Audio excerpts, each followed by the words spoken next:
Persian empire का capital मदइन, जो एक जमाने में दुनिया की सबसे ताकतवर और रिच सिटी थी, और इस सिटी के सेंटर में पर्शियन बादशाहों का मशहूर व्हाइट पैलेस था।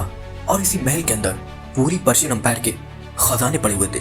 जंग कादिसिया जीतने के बाद पर्शियन एम्पायर में मुसलमानों की फौज अपने खलीफा उमर बिन खत्ताब के ऑर्डर्स का इंतजार कर रही थी कि अब यहाँ से आगे उन्हें क्या करना चाहिए। तो हजरत उमर रज़ियल्लाहु ने मदीना से 2 लेटर्स भेजे, रोमन एम्पायर की फौज को यरूशलेम की तरफ जाने का हुक्म दिया और पर्शियन एम्पायर में मुसलमानों की फौज को ऑर्डर दिए कि अब तुम लोगों ने तब तक नहीं रुकना जब तक कि पर्शियन एम्पायर का कैपिटल मदीन फतह न कर लो। तो मुसलमानों की फौज साद इब्न अबी वक्कास की लीडरशिप में फुल स्पीड पर्शियन एम्पायर के कैपिटल की तरफ बढ़ने लगी और मुसलमान 100% श्योर थे कि वो इस सिटी को जरूर फतह करेंगे, क्योंकि इस सिटी की फतह के बारे में इस सब से बहुत साल पहले रसूलुल्लाह सल्लल्लाहु अलैहि वसल्लम ने पहले ही बता दिया था।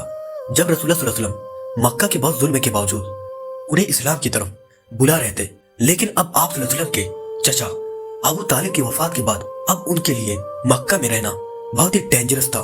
तो आप सल्लल्लाहु अलैहि वसल्लम मजबूरन मक्का से छिपकर मदीना की तरफ रवाना हुए और उनके जाते ही मक्का के लीडर अबू सुफियान ने ये ऐलान किया कि जो भी उन्हें जिंदा या मुर्दा हमारे पास लेकर आएगा हम उसे 100 ऊंट इनाम में देंगे। अब जब आप सल्लल्लाहु अलैहि वसल्लम और हजरत अबू बकर रज़ियल्लाहु रास्ते में थे तो इन्हीं 100 ऊंटों की लालच में एक आदमी सुराका बिन मालिक उनका पीछा करने लगा। लेकिन जैसे ही सुराका उनके करीब पहुंचा, उसका घोड़ा अचानक रुक गया और उसकी बहुत कोशिश के बाद भी वो घोड़ा अपनी जगह से नहीं हिला।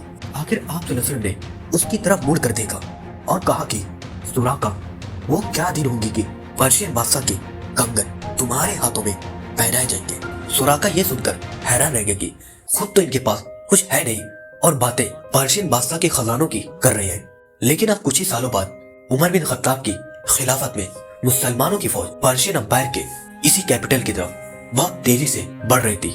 लेकिन पर्शियन एम्पायर के कैपिटल मदीन को फतह करना कोई आसान काम नहीं था, क्योंकि कादिसिया के मैदान से जितनी फौज भाग कर आई थी वो सारी इसी किले में मौजूद थी। और इस पूरी पर्शियन एम्पायर का यह बादशाह यज़दिगर्द भी इसी शहर में अपने व्हाइट पैलेस के अंदर बैठा हुआ था।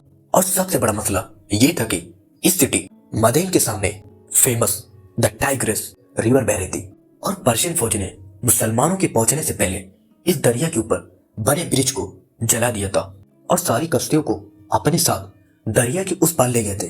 तो जब मुसलमान यहाँ पहुंचे, उनके पास और कोई चॉइस नहीं थी, तो वो यहीं पर काफी अरसा तक बैठे रहे और किसी तरह इस कैपिटल तक पहुंचने की प्लानिंग करने लगे। ना पर्शियन बादशाह ये सब कुछ इसलिए कर रहा था ताकि वो इस सिटी के सारे खजाने को जमा करके यहाँ से भाग जाए और मुसलमानों के हाथ यहाँ कुछ भी ना आए। जाने से पहले यज़दिगर्द ने मुसलमानों के जनरल साद इब्न अबी वक्कास की तरफ ये ऑफर भेजी कि अब तुम लोग और बस करो, जितने इलाके तुम लोग फतह कर चुके हो वो सब तुम्हारे हुए, बस अब हमें और आराम से रहने दो। साद इब्न अबी वक्कास ने यज़दिगर्द की ये ऑफर मदीना में अपने खलीफा उमर बिन खत्ताब की तरफ भेजा। उमर रज़ियल्लाहु ने ये ऑफर रिजेक्ट कर दी, क्योंकि हजरत उमर रज़ियल्लाहु को पता था कि अब ये लोग सिर्फ हमारे साथ टाइम वेस्ट कर रहे हैं और जैसे ही उनको मौका मिलेगा ये दोबारा मुसलमानों पर हमला करके ये सारे इलाके छीन लेंगे। अब इन सब के दौरान मुसलमानों का काफी टाइम वेस्ट हो चुका था और यज़दिगर्द ने इस टाइम को यूज करके मदीन के ऑलमोस्ट सारे खजाने जमा कर लिए थे और सिर्फ 3 दिन बाद यज़दिगर्द इन सारे खजानों को साथ लेकर इस सिटी से भागने वाला था। लेकिन उसके भागने से पहले मुसलमानों के जनरल साद इब्न अबी वक्कास को इस सब का पता चल गया, तो उन्होंने जल्दी से मुसलमानों की सारी फौज को अपने सामने जमा होने का हुक्म दिया और फिर उन सब के सामने खड़े होकर कहा कि अब हम और टाइम वेस्ट नहीं कर सकते, हमें मदीन पर इसी वक्त हमला करना होगा। तो अब तुम में से कौन है जो सबसे पहले आगे बढ़कर इस टाइग्रिस रिवर को क्रॉस करे।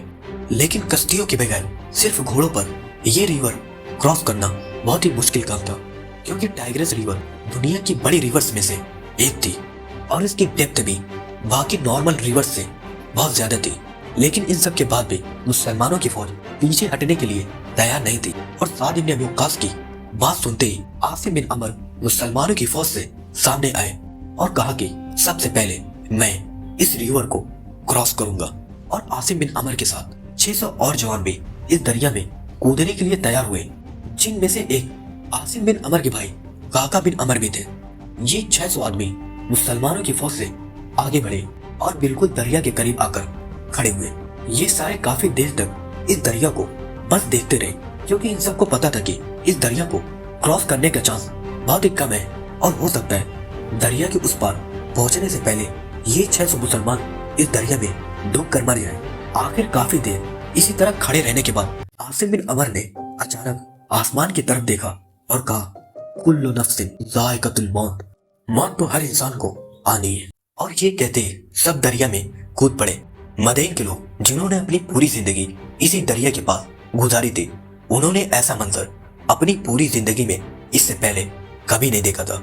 और इन 600 मुसलमानों ने उन सबकी आंखों के सामने मिरेकुलसली इस दरिया को क्रॉस कर लिया और जाकर दरिया की दूसरी साइड को सिक्योर कर लिया। ये देखकर साद इब्न अबी वक्कास ने भी मुसलमानों की पूरी फौज को दरिया में एक साथ कूदने का हुक्म दिया और उन्हें मोटिवेट करने के लिए सबसे पहले खुद दरिया में कूद पड़े। और साद इब्न अबी वक्कास के बाद एक साथ हजारों मुसलमानों ने इस दरिया में छलांग लगाई। पर्शियन अवाम ने जब ऊपर से ये सब कुछ देखा तो उन सब के दिलों में मुसलमानों का खौफ फैल गया और वो चीख चीख कर कहने लगे, देवा आंदन, विच मीन्स कि जिन्नात आ रहे हैं। क्योंकि कुछ लोग ये तक कहने लगे कि ये लोग इंसान है ही नहीं बल्कि जिन्नात है। मुसलमानों की सारी फौज साद इब्न अबी वक्कास की लीडरशिप में बिल्कुल सेफली इस दरिया को क्रॉस कर लिया और मदीन को हर तरफ से घेर लिया।